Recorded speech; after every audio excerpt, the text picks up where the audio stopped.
నమస్తే. CMD news ముఖాముఖి కార్యక్రమానికి స్వాగతం.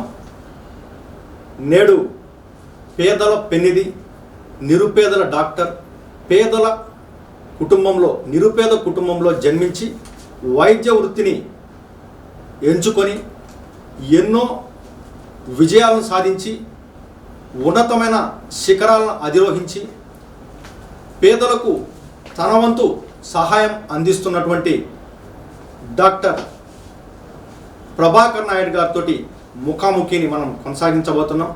ప్రభాకర్ నాయుడు గారు, సిఎండి న్యూస్ ముఖాముఖి కార్యక్రమానికి స్వాగతం అండి. నమస్కారం సార్. ప్రభాకర్ నాయుడు గారు, మీరు అసలు డాక్టర్ అవ్వాలా అనేటటువంటి ఆలోచన ఎక్కడి నుంచి మొదలైంది? నేను ధర్మవరం అనే తాలూకాలు అనంతపురం జిల్లా రాయలసీమలో జన్మించానండి.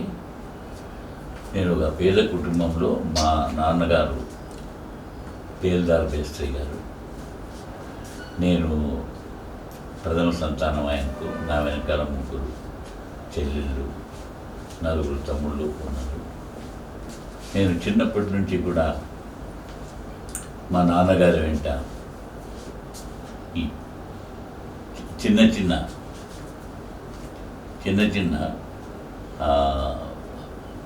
కాంట్రాక్ట్ పనులు చేసినప్పుడు హాస్పిటల్స్ రిపేర్స్ కానీ, గవర్నమెంట్ హాస్పిటల్ బిల్డింగ్స్ రిపేర్స్ కానీ చేసేటప్పుడు నేను ఆయన దగ్గరికి వెళ్ళేవాడిని. ఆ సందర్భంలో నేను మా ఊరు గవర్నమెంట్ హాస్పిటల్కి వెళ్ళినప్పుడు అక్కడ అప్పుడు పనిచేస్తున్న డాక్టర్లు ఎంతోమందికి చికిత్స చేయడం నేను చూశాను. వారి బాధలను తీర్చడం, ఎంతోమందికి ప్రాణాలు పోయడం కూడా చూడడం స్వయంగా జరిగింది. అదే నేను స్ఫూర్తిగా తీసుకొని ఆ కాలంలో ఎంతోమంది బీద బడుగు బలహీన వర్గాల ప్రజలకు సూపర్ స్పెషలిస్ట్ వైద్య సేవలు అందేవి కావు. దాని కారణంగా ఎంతోమంది ప్రజలు సకాలంలో వైద్య సేవలు అందకుండా మరణానికి కూడా గురవ్వడం నేను చాలా సందర్భాల్లో చూడడం జరిగింది. అప్పుడే నేను అనుకున్నాను, ఏమైనా కానీ కష్టపడి చదివి వైద్య వృత్తిలో పట్టభద్రుడిని, బీద బడుగు బలహీన వర్గాలకు ఉచితంగా వైద్య సేవలు అందించి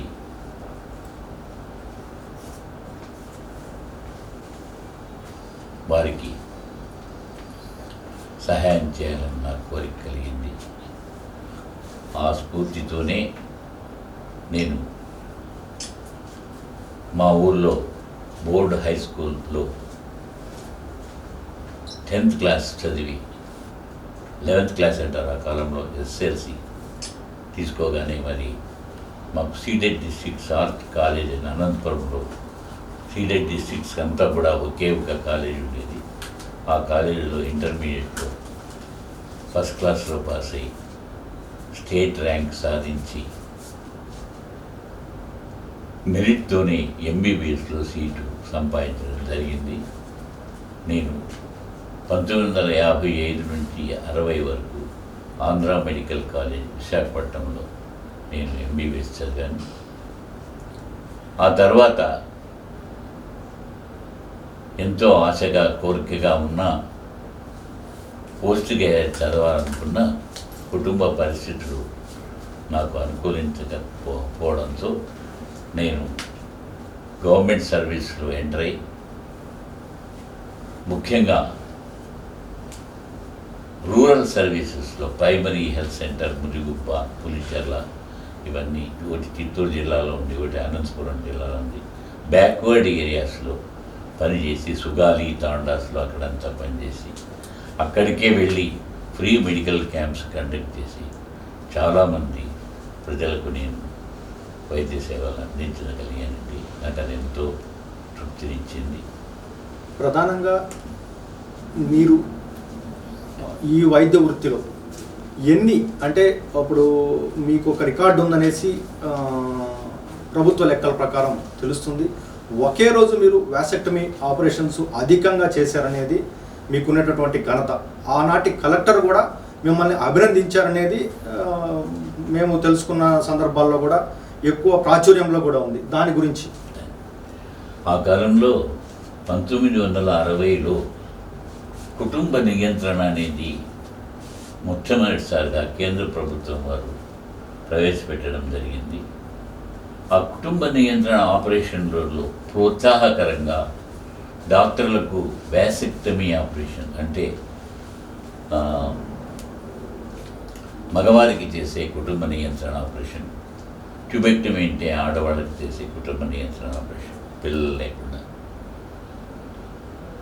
వాటికి ప్రభుత్వం వారు రాయితీలు ఇవ్వడం కూడా జరిగింది. వ్యాసెక్టమీ ఆపరేషన్కు 5 రూపాయల చొప్పున, ట్యూబెక్టమీ ఆపరేషన్కు 10 రూపాయల చొప్పున డాక్టర్స్కి ఇచ్చేవాళ్ళు.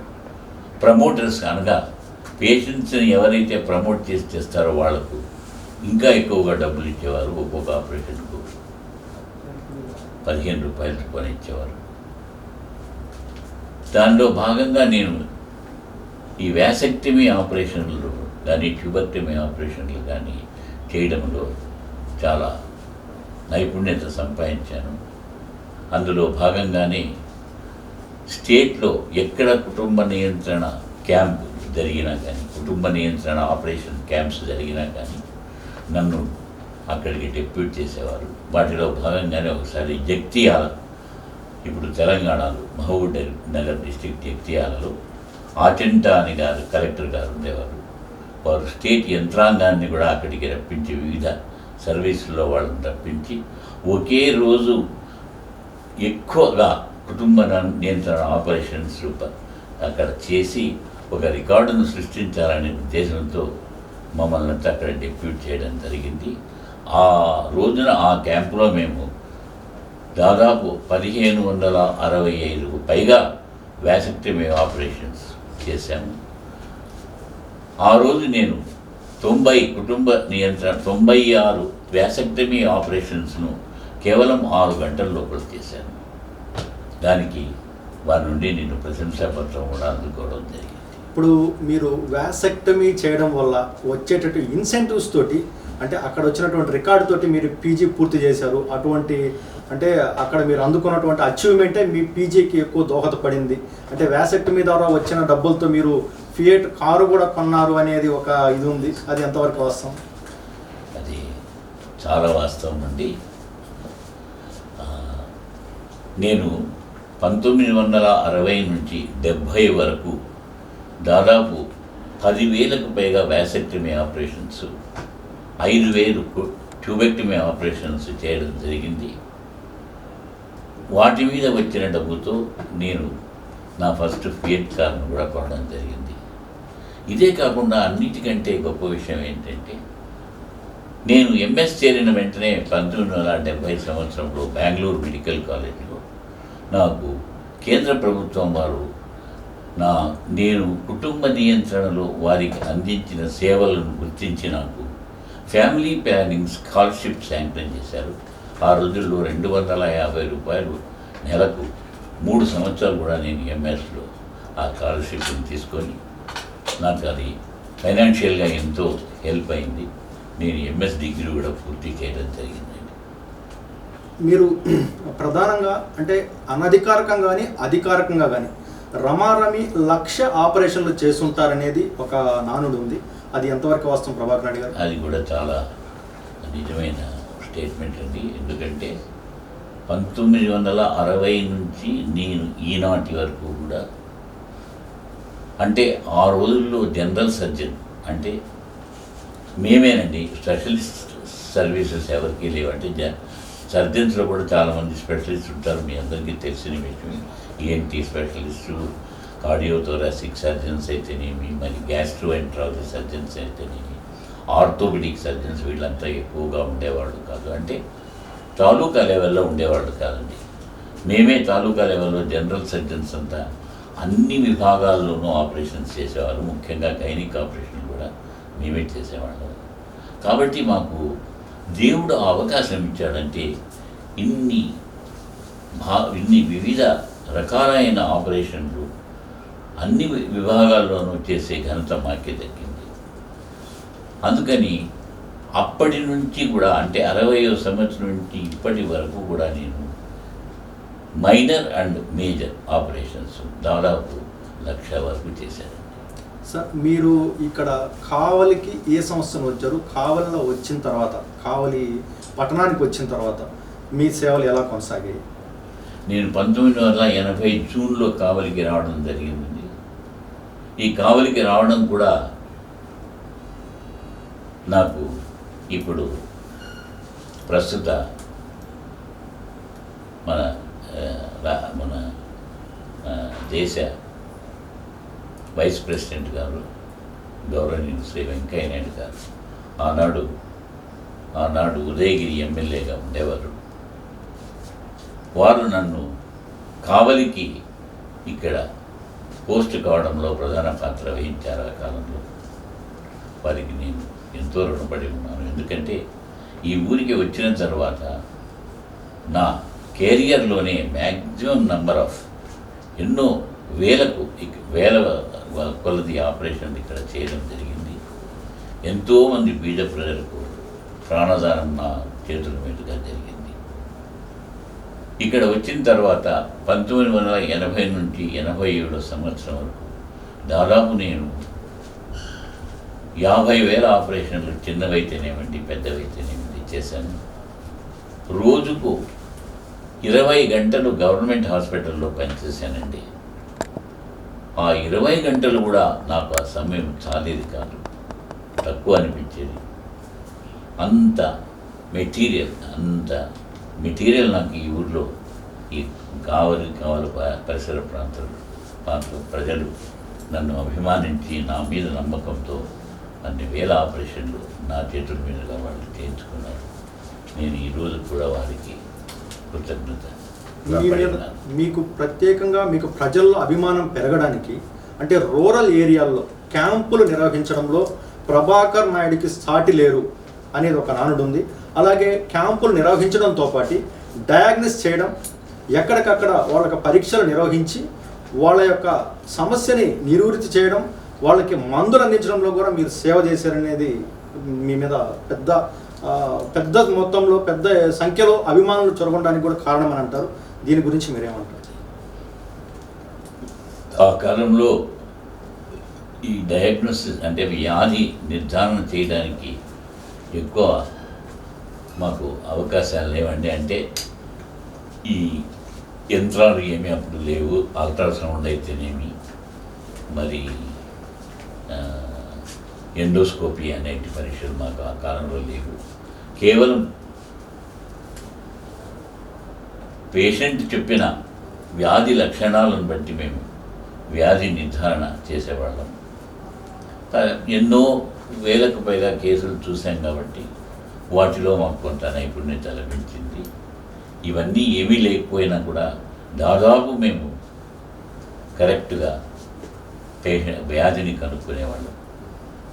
వాటిలో భాగంగానే 1980 నుంచి 87 వరకు నేను టాన్సిల్ ఆపరేషన్స్ ఎన్నో వేలకు చేశానండి. అది మామూలుగా ENT స్పెషలిస్ట్ చేశారు. అదేవిధంగా గర్భసంచి ఆపరేషన్లు కూడా వేలకు చేశానండి. అదేవిధంగా జనరల్ సర్జరీలో ఆ కాలంలో ఈ కడుపు నొప్పి అంటే పెప్టిక్ అల్సర్ వ్యాధికి ఇప్పుడున్న మందులు కూడా లేవండి. ఆ కాలంలో ఒకే ఒక మార్గం ఆపరేషన్. అవి కూడా 100ల కొద్ది చేశానండి. మరి చిన్న ఆపరేషన్లు అంటే హైడ్రోసీల్స్ అయితేనేమి, హెర్నియా ఆపరేషన్లు అయితేనేమి, ఇలాంటి అవి 100లకు 1000కు చేశానండి. ఈ ఊళ్ళో నేను ఆపరేషన్లు చేసినంత ఎక్కువగా నేను మరి నా వైద్య ప్రస్థానంలో అంటే నేను ఈ 1960 నుంచి ఇప్పటి వరకు కూడా నేను కర్నూలు జనరల్ హాస్పిటల్లో అసిస్టెంట్ ప్రొఫెసర్గా చేశాను. అక్కడ కూడా చాలా ఆపరేషన్లు చేశాను. అదేవిధంగా నేను MS తీసుకున్నప్పుడు Bengaluru medical college, Victoria general హాస్పిటల్లో కూడా చాలా 100ల కొద్ది ఆపరేషన్లు చేశాను.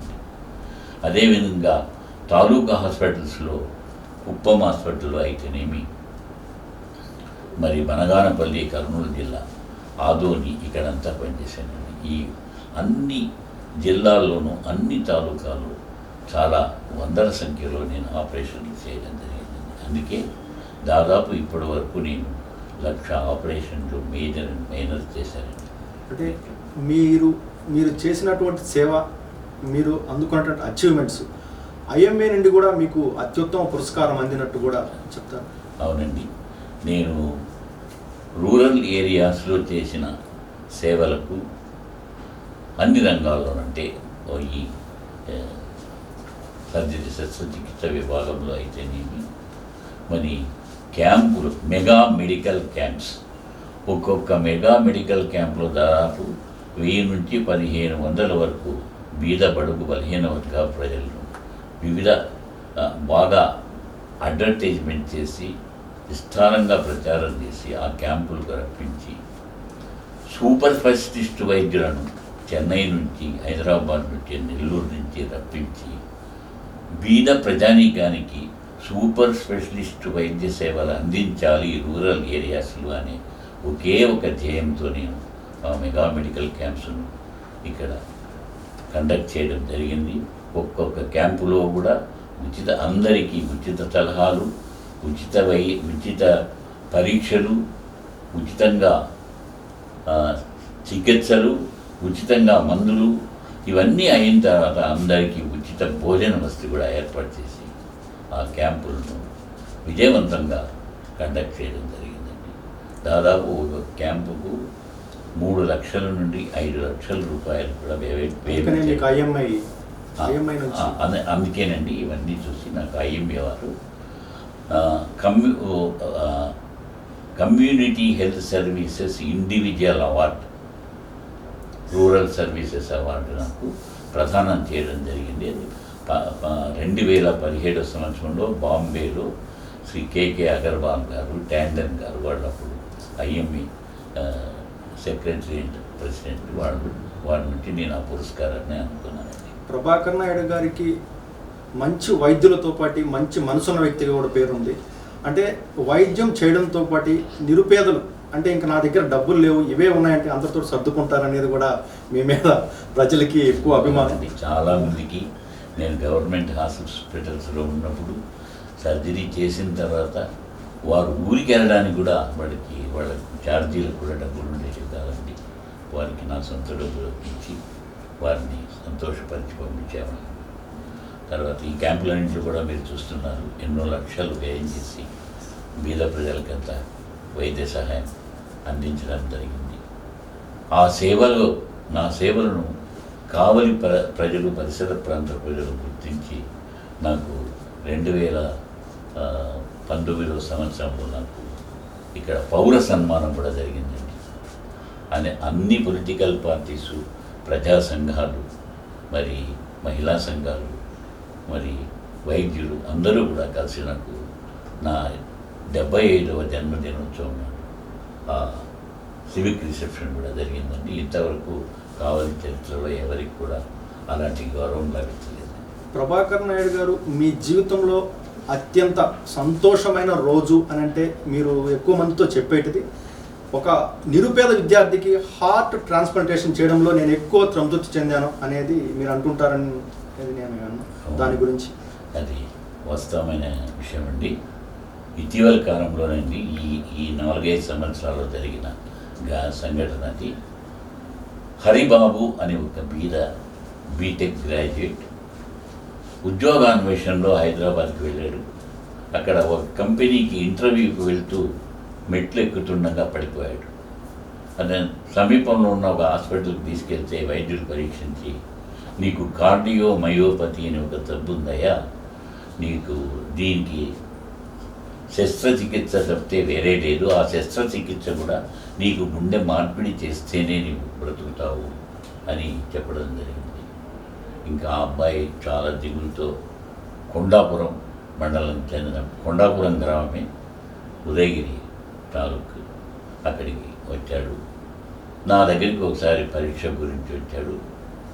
తన విషయం చాలా దీనంగా నాకు వివరించాడు. అప్పుడు నేనేం చెప్పానంటే, బాబు నీకు ఈ హార్ట్ ట్రాన్స్ప్లాంట్ ఆపరేషన్ జరగాలంటే దాదాపు 80 లక్షల డబ్బులు ఖర్చు అవుతాయి.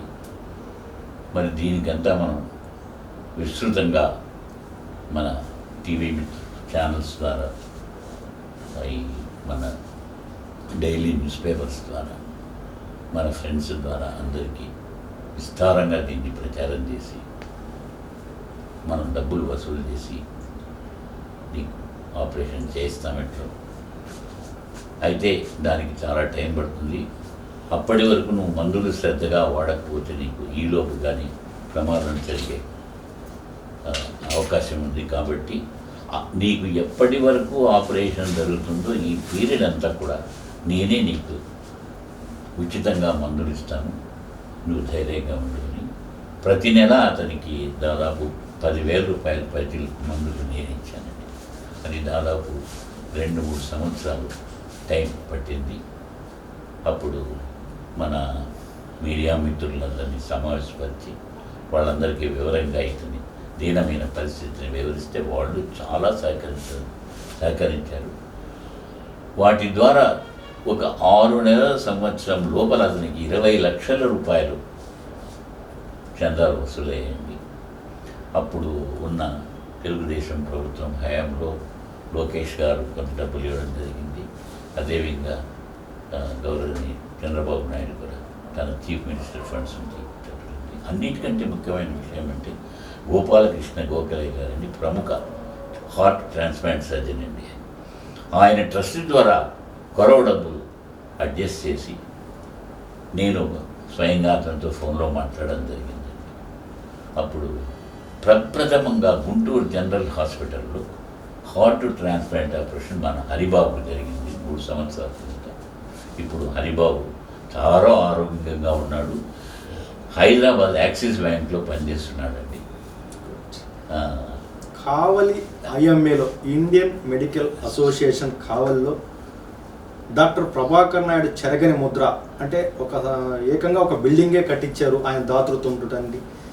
మిగతా డాక్టర్లు కూడా అసూయపడే విధంగా మీరు సేవ చేశారని అనుకునేదానికి అది ఏంటంటే అండి, డాక్టర్ నళిని పద్మ, ముఖ్యంగా డాక్టర్ బెజవాడ రవికుమార్, మా ఆంధ్రది మెంబర్ అండ్ ప్రెసిడెంట్ ఐఎంఏలో ప్రముఖ పాత్ర వహించి ఆయన నేతృత్వంలోనే ఇండియన్ మెడికల్ అసోసియేషన్ కమిటీ వారు పనిచేస్తూ ఉండడం జరిగింది.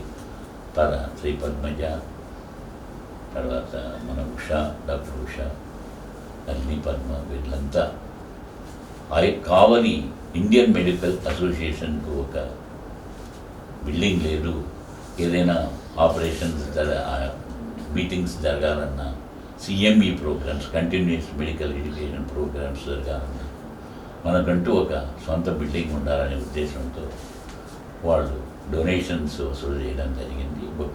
నా దగ్గరికి వచ్చి, సార్ మీరు ఇంత ఇస్తే ఇంత ఎక్కువగా ఈ డబ్బు మీరు ఇచ్చారంటే మీ పేరిట మేము మిమ్మల్ని చూజ్ చేసుకున్నాము, మీరు కాదంటే ఇంకోటి పోయి మేము అడుగుతాము అన్న ఛాన్స్ నాకు ఇచ్చారండి. అప్పుడు వారి కోరిక మేరకు నేను డొనేషన్ ఇవ్వడం జరిగింది. అందుకని వారు కావలి ఐఎంఏ బిల్డింగ్ను doctor N Prabhakar Naidu IMA హాల్గా దానికి నామకరణం చేశారు. ప్రభాకర్ నాయుడు గారు, మీరు అంటే మీ రాజకీయ ప్రస్థానం అంటే వైద్య వృత్తి, ప్రజాసేవ, మీ రాజకీయ ప్రస్థానం ఎన్నో ఒడిదుడుకులతో కూడుకొని కావలి మున్సిపల్ చైర్మన్గా ఎన్నో గణనీయమైనటువంటి విజయాలు సాధించారనేది నేటి కావలి ప్రజల యొక్క ప్రగాఢ అనుభూతి. దాని గురించి మీరు? అదేనండి, నేను గవర్నమెంట్ డాక్టర్గా ఉన్నప్పుడు నాకు ఒక చేదు అనుభవం కలిగిందండి. ఏంటంటే ప్రతిసారి ట్రాన్స్ఫర్ వచ్చినప్పుడంతా ఎవరో ఒకరిని, ఒక రాజకీయ నాయకుడు పలుకుబడి లేనిది ఒక మంచి స్థానం దొరికేది కాదండి. అప్పుడు నాకు అనిపించింది, ఏంటి మనం ఇంత చదివాము, గెస్టెడ్ ఆఫీసర్లేనా, కానీ మనకు పవర్ లేదు.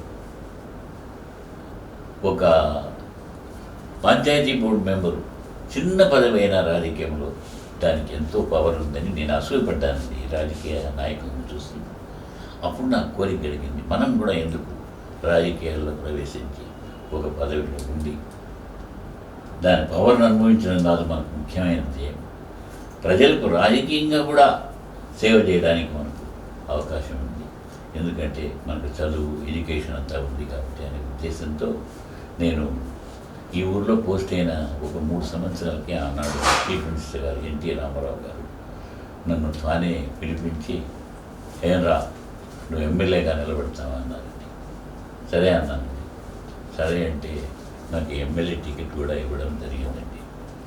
కానీ నేను స్థానికుడు కాదు, ఇక్కడ నాకు ఓట్లు పడవు అనే ఉద్దేశంతో ఎవరో ఆయనకి ఆయన చెప్పడంతో ఆయన మళ్ళీ నాకు ఇచ్చిన ఎమ్మెల్యే టికెట్ను వాపసు తీసుకోవడం జరిగిందండి. ఆ తర్వాత నాకు ఎమ్మెల్యే టికెట్ ఇవ్వకుండా పోవడంతో వారు ఈ ఎలక్షన్లో ఓడిపోవడం జరిగింది. అప్పుడు నన్ను పార్టీలో తీసుకోవాలనే ఉద్దేశంతో జిల్లా ప్రధాన కార్యదర్శి పదవి నాకు తెలుగుదేశం పార్టీలో ఇచ్చారండి. ఆ తర్వాత అందులోనే మున్సిపల్ ఎలక్షన్స్ను ప్రత్యక్ష పద్ధతిలో ఎన్టీ రామారావు గారు ప్రవేశపెట్టారు. మరి ప్రప్రథంగా చరిత్రలోని ఆయనకు ఈనాటికి కూడా మంచి పేరుంది. రాజకీయ పరంగా బీసీలకు 20% రిజర్వేషన్లు స్థానిక సంస్థల్లో వారు కల్పించడం జరిగింది. దానిలో భాగంగానే నేను ఒక బీసీగా ఆ రోజు మున్సిపల్ చైర్మన్గా పోటీ చేశాను. పోటీ చేసి ప్రత్యక్ష ఎన్నికల్లో ఘన విజయం సాధించాను. మీరు చైర్మన్గా అయిన తర్వాత ఎన్నో గుర్తుండిపోయే పనులు చేశారు కావలి పట్టణానికి. అవి ఒకసారి స్మరించారు. అది ఎంతో గర్వకారణంగా ఉందండి నాకు. ఈ ఊరికి ఎంతో చేయాలని ఈ కావలి పట్టణ రూపురేఖలే మార్చాలనే ఉద్దేశంతో నేను ఆ చైర్మన్ పదవిని స్వీకరించడం జరిగింది. ప్రప్రథమంగా ఉదయగిరి రైల్వే ఓవర్ బ్రిడ్జ్ మీద అంతా చూసింటారు. ఈ రైల్వే ఓవర్ బ్రిడ్జికి శంకుస్థాపన నేనే చేసింది. అప్పుడు బెజవాడ పాపిరెడ్డి గారు పార్లమెంట్ సభ్యులు, జ్ఞానారెడ్డి గారు శాసనసభ్యులు, మరి జానారెడ్డి గారు ఇదండి రైల్వేది రోడ్లు భవనాల శాఖ వారిని పిలిపించి శంకుస్థాపన చేశాను. మరి కావలి నడిబొడ్డున ఒక దుర్గంధపూరితమైన ఒక డ్రైనేజ్ ఛానల్ ఉండేది. అది ఎక్కడ ఉండేదంటే మీకు తెలిసిన లేదు, ఈ బీపీఎస్ సెంటర్లో ఉండేది. అక్కడ ఎవరు నిల్చుకునే దానికి కూడా చాలా నడిబొడ్డులో ఇబ్బంది పడేవారు. నేను అప్పుడు జన్నెత్తు శేషం గారు కలెక్టర్ గారు ఉన్నారు. వారి సహాయ సహకారాలతో ముఖ్యంగా నేను నల్లపురెడ్డి శ్రీనివాసరెడ్డి గారు ఆనాడు రెవెన్యూ మంత్రి, అప్పుడు నా ప్రాణమిత్రుడు కేతిరెడ్డి రామగౌడారెడ్డి గారు, ఆయన మేనల్లుడు, వీళ్ళంతా నాకు ఎంతో సహాయం చేసి నా ధ్యేయాన్ని నేను నెరవేర్చుకునేటట్లు నాకు వీళ్ళందరూ సహాయపడ్డారండి. వారి సహాయ సహకారంతో ఆ డ్రైనేజ్ ఛానల్ను ఆ రోజుల్లోనే 89లో 2 కోట్ల రూపాయలతో కాంక్రీట్ వేయడం జరిగిందండి. ఇప్పుడు అది ఎంతోమందికి ఉపాధి కల్పిస్తుంటే, ఇప్పుడు పూల వ్యాపారులు అయితేనేమో పెద్ద పెద్ద ధనవంతులు కూడా బిల్డింగ్స్ అన్ని దాని వెడిగట్టారండి. అదే రకంగా ఆ పంట కాలువ మన కావలి చెరువు నుంచి మధ్యలో ఆగిపోయేదండి. లాస్ట్లో ఉండే భూములకు నీరు పారేది కాదు. దాన్ని మళ్ళీ రిపేర్స్ చేయించి లాస్ట్ ప్యాడీ ఫీల్డ్స్ వరకు కూడా. మరి మన ముస్లిం సోదరులకు ఏదైనా వాళ్ళు ఫంక్షన్స్ చేసుకోవాలన్నా, వివాహాలు చేసుకోవాలన్నా వాళ్ళకు ఒక బిల్డింగ్ అంటూ ఉండేది కానీ వేదిక లేదు. నేను అప్పుడు వివేకానంద పార్క్ అనేది వేస్ట్గా ఉంటే దాంట్లో సగానికి విడగొట్టి ముస్లిమ్స్కు షాదీ మందిర్ అనేది నేనే కట్టించాను. అదేవిధంగా మనం ఎక్కడన్నా బయటకు వెళ్తే మీరు ఏ ఊరు నుంచి వచ్చారు అంటే కావలి అంటే అందరూ నా కాలంలో అడిగేవారు, జవహర్ భారతి విద్యా సంస్థలు ఉండే ఊరా మీద అనేవారండి. దొడ్ల రామచంద్రారెడ్డి గారి వలన అంత పేరు వచ్చింది ఆ విద్యా సంస్థలకు. ఎంతోమంది పేద విద్యార్థులకు పట్టభద్రులు అయ్యారు, ఇక్కడ నుంచి కలెక్టర్లు అయ్యారు, పెద్ద పెద్ద పదవులు కూడా అనుభవించారు. వారు నన్ను మా విద్యా సంస్థలకు మేము స్వయంగా డబ్బులు పెట్టి కాంపౌండ్ వాల్స్ కట్టించుకోలేమయ్యా అంటే ఆ రోజు గ్రామీణ క్రాంతి పథకం అని ఒకటి ఉండేదండి. ఆ గ్రామీణ క్రాంతి పథకం కింద నేను వారి విద్యా సంస్థలు కూడా కాంపౌండ్ వాల్స్ను కూడా కట్టించాను. మరి ఎన్నో స్కూల్ భవనాలు నిర్మించాను. మరి ఇవన్నీ కూడా మరి ఆ రోజు రెవెన్యూ మంత్రి గారు నల్లపురెడ్డి శ్రీనివాసరెడ్డి గారు, జన్నత్ హుసేన్ కలెక్టర్ గారి సహాయ సహకారంతో ఇవన్నీ చేయడం జరిగింది. అన్నిటికంటే ముఖ్యంగా 100 మంది ఉద్యోగాలు ఇచ్చాను. 100 పైచిలకు ఉద్యోగాలు ఇచ్చాను. నేను ఉద్యోగాలు ఇచ్చిన వారంతా కూడా ఈరోజు కమిషనర్లు పెద్ద పెద్ద పదవులు ఉన్నారండి. కొంతమంది రిటైర్ కూడా అయినారండి ఏర్పడతారు. మీరు కరోనా సమయంలో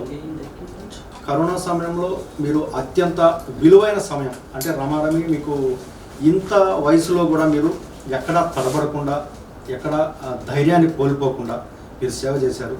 ఎందరో డాక్టర్ల కంటే మీరు స్ఫూర్తిగా నిలిచారు. దాని గురించి నాకు నా మనసులో నాకు అనిపించేది ఏంటంటే, ప్రజలు ప్రాణాంతక వ్యాధులతో బాధపడుతుంటే వారికి అలాంటి సమయాల్లో సీనియర్ డాక్టర్గా ఉండి నేను సేవలు అందించను అంటే అది నా వైద్య వృత్తికి న్యాయం జరగదు. అందుకని నేను ఒక బీద కుటుంబంలో జన్మించానని మీకు ఇదివరకు చెప్పాను. ఎంతోమంది బీద ప్రజలు కోవిడ్ హాస్పిటల్కు, కార్పొరేట్ హాస్పిటల్స్కు పోలేక, కేవలం ఆక్సిజన్ కూడా తీసుకునేదానికి నోచుకోలేక, మందులు కొనలేక ఉండేవారికి నేను తప్పకుండా నా వంతు సహాయం చేయాలని ఒక సదుద్దేశంతో నా లైఫ్ను కూడా నేను రిస్క్ చేసుకొని, అంతగా ముందు కంటే నా వృత్తిలో ఎంత నేను 24 గంటలు సేవలు అందించానో ప్రజలకు, అంతకంటే నేను ఇంకా ఎక్కువగా సేవ చేసి మార్చి 2020 నుంచి కూడా కరోనా ఆరంభమైనప్పటి నుంచి కూడా ఇప్పటి వరకు కూడా నేను కరోనా వ్యాధిగ్రస్తులను పరీక్ష చేస్తున్నాను. వారికి ఉచిత సలహాలు ఇస్తున్నాను. బీద వారికి ఉచిత మందులు ఇస్తున్నాను. ఉచితంగా ప్రాణవాయువు కూడా ఇస్తున్నాను. కరోనా సమయంలో మీ గురించి ఒక అపోహ కూడా సామాజిక మాధ్యమాల్లో బాగా చక్కర్లు కొట్టింది. ప్రభాకర్ నాయుడు గారు కరోనాతోటి ఇబ్బంది పడ్డారు. మీ మనసు నొచ్చుకునేది ఆ సందర్భంలో? లేదండి, ఈ వైద్య వృత్తిలో సామాన్యమైన ఇది. అలాంటి వాడికి నాకు మనసు అనేది నొప్పి కలగలేదు. వివరణ కూడా ఇచ్చుకోవాల్సిన పరిస్థితి. ఎందుకంటే వీళ్ళ ప్రజలు కొంతమంది భయపడిపోయి ఆసుపత్రికి రారేమో అనే ఉద్దేశంతో నేను బాగా ఉన్నానయ్యా, ఆరోగ్యవంతంగా ఉన్నాను, ఎప్పటిలాగానే మీకు సేవలు అందిస్తారని వివరణ ఇవ్వడం జరిగింది. అలాగే మీరు ఈ రాష్ట్రం మొత్తం మీద కూడా డాక్టర్ వైఎస్ రాజశేఖర రెడ్డి గారు చనిపోయిన తర్వాత మీ క్లినిక్ పేరునే డాక్టర్ వైఎస్ రాజశేఖర రెడ్డి ప్రజా వైద్యశాలగా మార్చడం జరిగింది. దాంట్లో మీ యొక్క అవునండి, నేను ఉద్దేశం అప్పుడు కొద్ది రోజులు తాత్కాలికంగా నేను కాంగ్రెస్లో ఉన్నానండి. అప్పుడు మాగుంట పార్వతమ్మ గారు స్థానిక ఎమ్మెల్యే గారు, వైఎస్ రాజశేఖర రెడ్డి మరణానంతరం నేనే ప్రథమంగా, ఎవరైనా వేరే వాళ్ళు కూడా ఎవరు లేరు, ఎందుకంటే నా ఆసుపత్రి మీద ప్రత్యేక కథనం సాక్షి వారపత్రికలో కూడా రావడం జరిగింది. అది ఇంటర్నేషనల్గా కూడా వెళ్ళింది. అక్కడి నుంచి కూడా నాకు ప్రశంసలు అందించారు. నా ఆసుపత్రిని రాజశేఖర రెడ్డి, అంతకుముందు ప్రజా వైద్యశాలగా ఉండేది, ఇది పెద్దపోని బస్ స్టాండ్ రోడ్లో ప్రాక్టీస్ చేసామండి. డాక్టర్ వైఎస్ రాజశేఖర రెడ్డి ప్రజా వైద్యశాలగా నేను నామకరణం చేయడం జరిగింది. మరి జగన్ గారు ఈ ఊరికి వచ్చినప్పుడు కూడా అప్పుడు యానాది రెడ్డి గారు ఇంకా ఉన్నారు. కల్గొళమ్మ గుడికి వెళ్తూ నా హాస్పిటల్ ముందు ఆయన కారు ఆపి నన్ను అభినందించి వెళ్ళారు. ప్రభాకర్ నాయుడు గారు ప్రస్తుతానికి ఏ పార్టీకి ఎక్కువ సానుభూతి పడడానికి? నేను రాజకీయ భిక్ష పెట్టిన పార్టీ నాకు తెలుగుదేశం పార్టీ. ఆ రోజు స్థానిక సంస్థల్లో బీసీ రిజర్వేషన్ ఎన్టీఆర్ గారు కల్పించకపోతే నేను ఈ ఊరి మున్సిపల్ చైర్మన్ అయి ఉండేవాడిని కాదండి. పైగా ఫస్ట్ నన్ను పిలిచి ఎమ్మెల్యే టికెట్ కూడా ఇవ్వడం జరిగింది. అంటే రాజకీయంగా బ్యాక్గ్రౌండ్ ఏమీ లేకపోయినా నేను కేవలం ఒక బీద కుటుంబంలో నుంచి వచ్చి అంత స్థాయికి ఎదిగిన వాడిని నన్ను ఆహ్వానించి టికెట్ ఇవ్వడం అంటే అది ఎంతో గొప్ప విషయం అండి. ఏ రాజకీయ పార్టీ కూడా నేను అనుకోను ఆ విధంగా చేస్తున్నాను. కాబట్టి నేను శాశ్వతంగా ఆ పార్టీకి రుణపడి ఉన్నాను. ఇప్పుడు కూడా నేను తెలుగుదేశం పార్టీలో మెంబరేనండి. అయితే నేను క్రియాశీలక పదవిని తీసుకోవడానికి ఈ వయసులో ఎందుకని నేను రాజకీయాలకు దూరంగా ఉన్నాను. అయితే తెలుగుదేశం పార్టీలో ఒక సభ్యుడిగా ఉన్నాను. డాక్టర్ ప్రభాకర్ నాయుడు గారు ప్రజా వైద్యశాలలో కుటుంబంలో కంటే కూడా ఇంట్లో కంటే కూడా ప్రజా వైద్యశాలలోనే ఎక్కువ గడిపేవారు అనేది కుటుంబ సభ్యుల ఆవేదనగా ఇప్పటికి కూడా అదే వాస్తవం. నేను మీరు చూస్తూనే ఉన్నారు, నేను ఇన్నేళ్ల సర్వీస్లో నాకు సొంత ఇల్లు కూడా లేదు.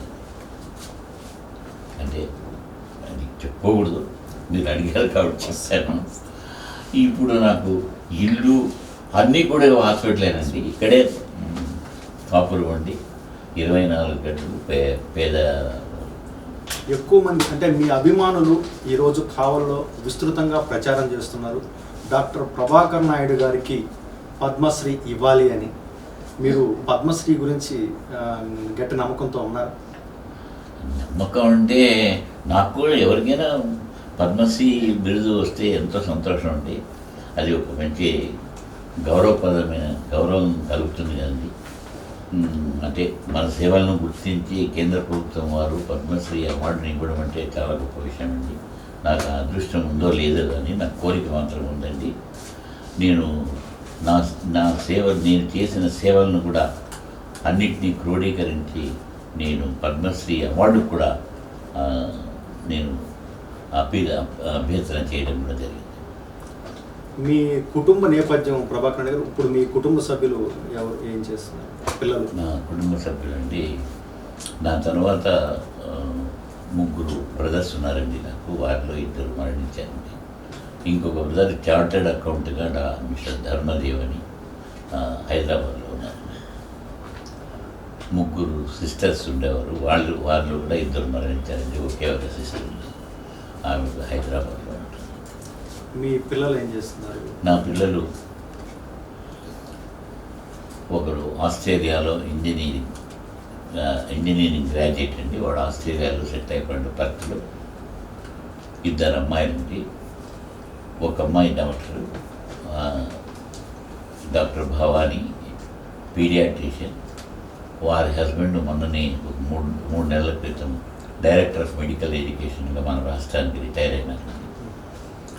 మరి ఇంకొక డాక్టర్ ఏమో ఇంజనీర్, ఆమె భర్త కూడా ఇంజనీర్. మిగతా 3 మగ పిల్లలు.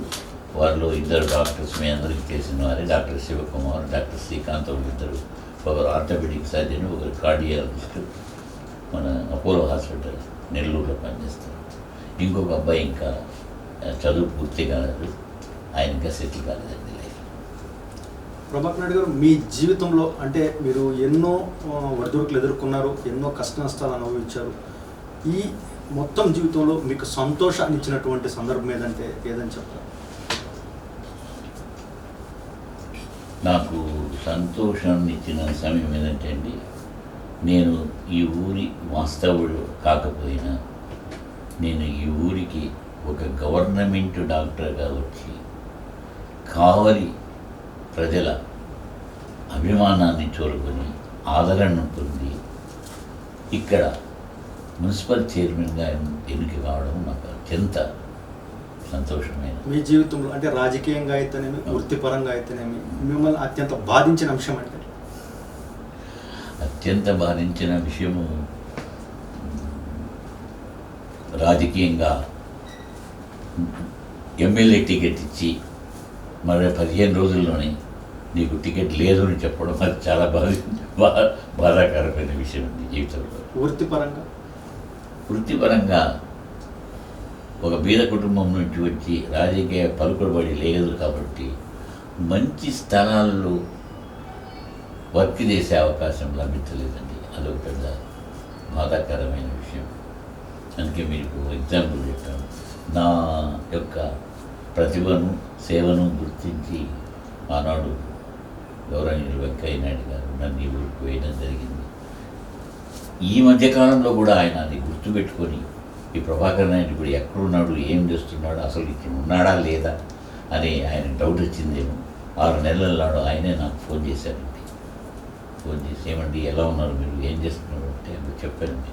సార్ ఇంకా నేను వైద్య వృత్తిలో ప్రాక్టీస్ చేస్తాను సార్ అంటే నన్ను కొంచెం అభినందించారండి. ఈ వయసులో కూడా మీరు ఇంకా వృత్తి సేవలు అందిస్తున్నారా అని. మీకు గౌరవనీయులైన వెంకయ్యనాయుడు గారికి వ్యక్తిగత సంబంధం అంటే ఎక్కడ పరిచయం మొదలైంది మీకు? నేను కావలికి రాకముందు ఒక 10 నెలల కాలము గవర్నమెంట్ హెడ్ క్వార్టర్స్ హాస్పిటల్ నెల్లూరులో పనిచేయడం జరిగిందండి. అప్పుడు నేను ఎక్కడ పనిచేసినా నేను ఎవరితోనూ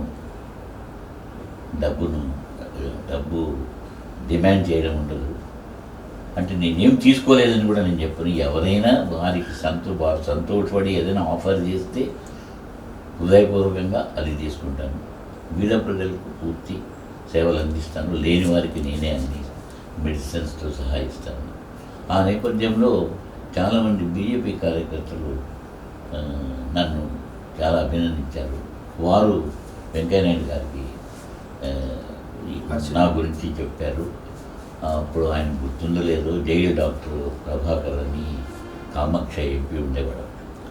ఆయన కొడుకునే ఆయన జయప్రకాష్ అని గారు డెంటల్ డాక్టర్ మమ్మల్ని పిలిచి ఒకరోజు ఆయన మాకు డిన్నర్ కూడా ఇవ్వడం ఇచ్చి ఇలాంటి వాళ్ళు ఉండాలి, సిన్సియర్గా పనిచేసేవాళ్ళు బాగా పేరు తెచ్చుకున్నారు, మీరు కీప్ ఇట్ అప్ అని అభినందించడం జరిగింది.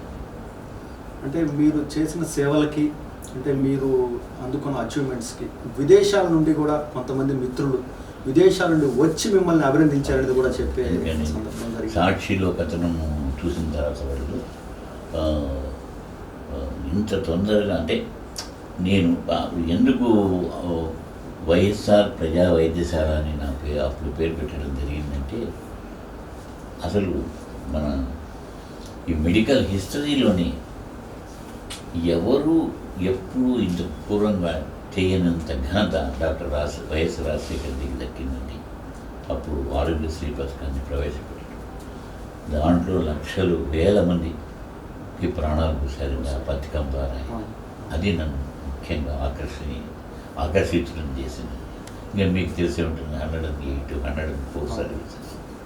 సో వాటి మూలాన్ని నా ప్రజా వైద్యశాలను వైఎస్ఆర్ ప్రజా వైద్యశాల అంటే విదేశాల నుండి ఆయన అభిమానులు వైఎస్ఆర్ యూత్ అమెరికాలో డాక్టర్ నాగిరెడ్డి గారు చాలా ఆయన ఫేమస్ మ్యాన్, తెనాలికి చెందిన వాళ్ళంతా అక్కడ ఈ సాక్షి పేపర్ చూసి నాకు ఫోన్లు చేయడం జరిగింది. వారు కావలికి ప్రత్యేకంగా వచ్చేసారు నన్ను చూడడానికి. అప్పుడు నేను వారికి మా ఇంట్లో పెద్ద విందు కూడా ఏర్పాటు చేశాను. అలాగే ఇప్పుడు ప్రభాకర్ నాయుడు గారు ఇంకా రాజకీయాలకి స్వస్తి పలికినట్టేనా? నేను రాజకీయాలకు స్వస్తి పలకడమేనండి. పేదల వైద్యులు, నిరుపేదల పెన్నిది, కావలి రాజకీయాల్లో కానీ వైద్య వృత్తిలో కానీ తన మార్కుని చాటుకున్నటువంటి డాక్టర్ ప్రభాకర్ నాయుడు గారితో ముఖాముఖి కార్యక్రమం ముగిసింది. ఇటువంటి పేదల వైద్యుడిని ప్రభుత్వం గుర్తించి పద్మశ్రీ ఇవ్వాలని ఆశిద్దాం.